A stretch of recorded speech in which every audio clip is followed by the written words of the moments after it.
If you were to ask my wife, what is your husband's biggest character quality that is both a strength and a weakness? Her inevitable answer would be that I'm very good at coming up with and planning out quite a few steps along a path towards possibilities that I just won't ever fully pursue. I always come up with all sorts of ideas and sometimes can go pretty far down a path of researching and planning, almost always for things that end up going nowhere at all. Occasionally things do become fully fledged projects. I mean, in my lifetime, my wife and I have opened up our own restaurant for a period of time, and we currently run our own language school, and I've initiated a number of other big work-related projects in my career, and now here I am building a YouTube channel, and I am sticking with this as well. So sometimes my tendency to research and plan for possibilities does pan out into real things, but I also have so many unfollowed upon documents that outline all kinds of other possible paths that never came to be, and for sure, almost for sure never will.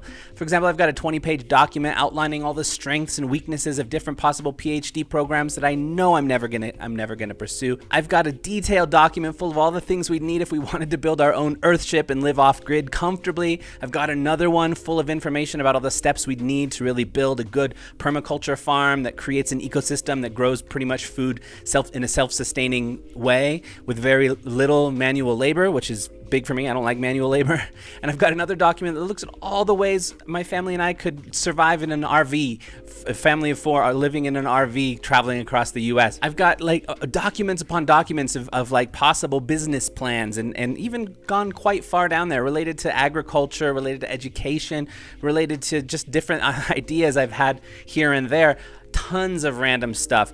95% of the stuff I plan for doesn't result in anything, but occasionally something does. I've even got like scenarios outlined, like if we were to move to Oregon, if we were to move to Hawaii, if we were to move to the Czech Republic, if we were to move to Thailand, all realistic possibilities, but I've got like detailed plans of what that would look like. So yeah, I'm a planner, sometimes too much so. It's almost like planning has become one of my hobbies. So with that in mind, it seems pretty inevitable that brainstorming all sorts of sports card related business ideas would be something that would eventually enter my mind space, whether I wanted it to or not.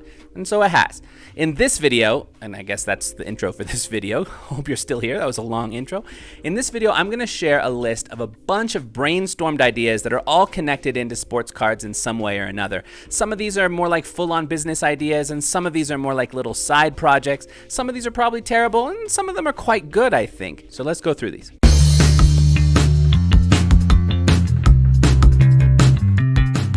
All right, number 1, set up venues for sports card shows. In some parts of the US or world, sports card shows are plentiful, so this might not be necessary in all places, but there are areas in the US and in other countries where card shows are really rare, and setting up a venue to host them could be a realistic thing to do. Number 2, set up a sports card consignment service specifically aimed for international customers. Sports cards have become a large hobby in a lot of countries, but very often the US is still the best place for both buying and selling. A consignment service that is specifically set up to help international customers navigate customs, buy and sell cards in the US could meet a real need. There's certain services like Ship My Cards that exist right now for international customers, but it isn't a consignment service. And similar, number 3, international sports card arbitrage. Learn about the sports card market in different parts of the world, in China, the Philippines, in Europe, in Australia. There's differences between the markets in those different domestic places. Learn about those and see where you might be able to, take some little advantages of buying in one market and selling in another market. That's what I've been doing occasionally. It's working pretty well. Number 4, publish a book about a topic in sports cards that you're deeply interested in. Many people who are involved in sports cards really love consuming content about it. And while there's plenty of avenues for getting relatively shallow into different interesting topics, like YouTube is the king of content that is almost deep, but really actually it's usually quite shallow, there's not really that much content that someone can really dig into like they would if they were reading a full-on book about this or that topic they were interested in. I think there's a space for that. Number 5, advertise on Craigslist or Facebook groups or local newspapers to buy full sports card collections from people. There's plenty of great YouTube channels out there that might help you think through the steps of this one a bit more than I'm going to offer here. But it's a relatively common approach. It's not easy money by any means, but it sounds like so much fun and potentially a decent bit profitable if done well. Buying up large collections and then breaking it down into singles and small lots to resell is a lot of work, but also potentially a profitable thing to do if you learn how to do it well. Number 6, start a YouTube channel like this one right here.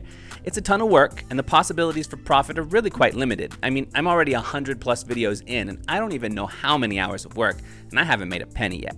But if you stick with it, you can make some money from it eventually, if you do it well. At least that's what I'm hoping, at least some. And it does help you make connections with other people, and also forces you to learn new things, which are both really good things for life. There are a lot of card channels out there though, so I think really figuring out what you can do to make your channel stand out in the sea of channels is very important. Number 7, set up a Fiverr account to help content creators. If you're good at creating killer thumbnails or really are on top of your video editing game and you really know and understand the sports card content world, there may possibly be some people who would look for your expertise on a site like Fiverr.com. I know a lot of the bigger YouTube channels out there in different categories do utilize Fiverr to help them put their videos together faster, help increase their workflow. And if you specialize as the person people look to for sports card related content on there could be something there maybe. Number 8. Rent a video crew business for sports card shows. This is the third idea in a row here that's specific for content creators. A lot of content creators like to do some vlog sorts of videos at various card shows, but unless the channel is a large one that has built itself up to be able to afford high quality equipment, most people are using their phones and a friend's shaky hand to hold the phone to record the content for these videos.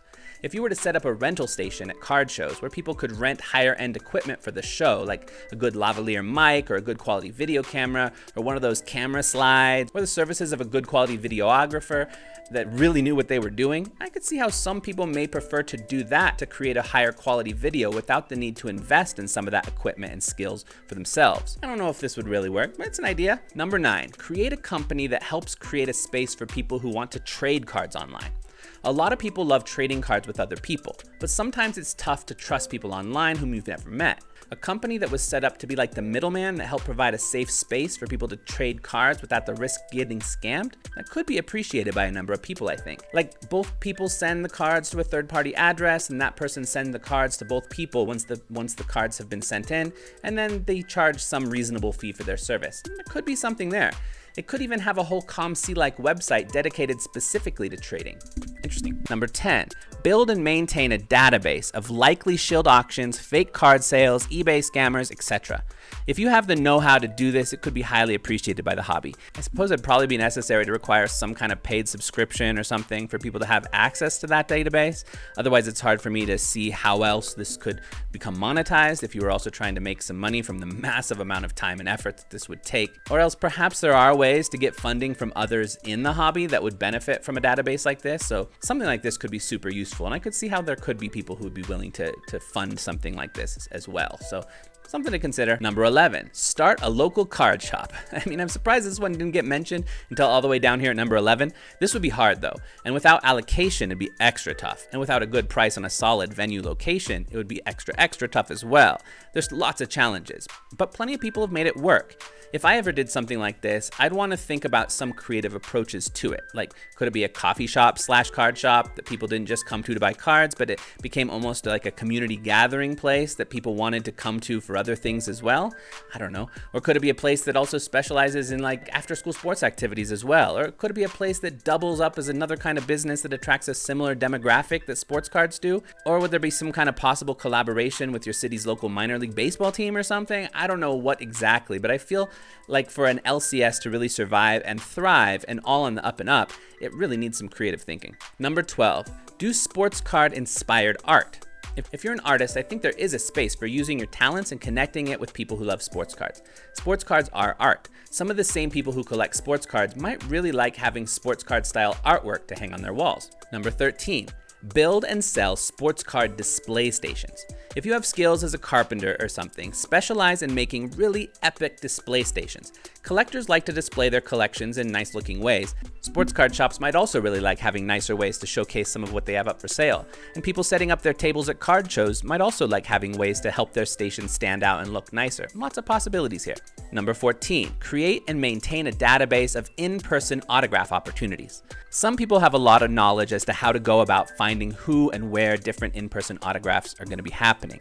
Others have no idea how to figure that out. So if you were to create and maintain a database or email list that helps people figure that out, that could be appreciated. Number 15, take other people's cards to get in-person autographs. So there's plenty of in-person autograph opportunities out there, but not everyone lives in places where it's convenient for them to take advantage of these opportunities. Could you create a business where people submit to you cards they want to get signed at scheduled in-person autograph sessions and take it for them? Maybe? I don't know. Number 16, create and maintain a database of sports card shows. There's so many card shows going on, from big ones everyone knows about to tiny ones with just a dozen tables. A calendar with information about all the different card shows going on could be super helpful. I think someone might have started something like this already. I think Sports Card Dad talked about it. I can't remember. So maybe it's not starting something new. Maybe it's helping that person. Because really, in order for it to work well, everybody needs to know about it, and when they're having a show or knowing about a show, upload it into the system. Number 7, design and create unique looking top loaders. Now this isn't going to be for everybody, but there are people in the collectors community who liked HGA specifically for its design work that aimed to match the slab to the look of the card. It definitely wasn't for everyone, but it was for some.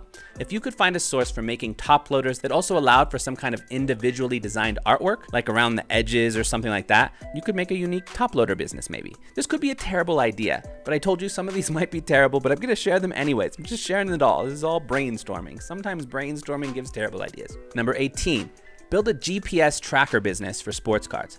How awful would it be to get your card stolen? Well, GPS trackers can be made super small nowadays. What about creating a business that provides GPS trackers that integrate into a slab or top loader or something? I could see how that could really be used for nefarious purposes as well, so I don't know, but just an idea. Number 19, do a better version of Jersey Fusion cards.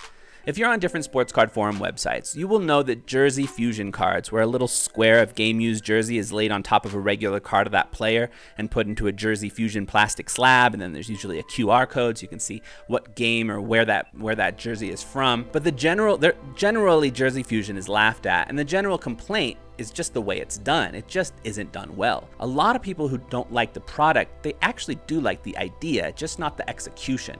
Could you execute that idea in a better way? Number 20, create some cool sports card related print-on-demand products like t-shirts, mugs, phone cases, etc. This may be another one of those terrible ideas, but I know there's people out there who make decent money from creating designs and then using one of those print-on-demand companies to make different products to sell. If you had some killer sports card related designs, there's probably a market out there to tap into. Number 21, start an informative sports card blog, website, and or podcast. Now there's plenty of people who like some of the more deep dive type of sports card content. Instagram content is short form, YouTube is like medium form, sometimes short, sometimes longer, but usually more like medium form. But podcasts and blogs have the potential to attract people who are more interested in deeper dives.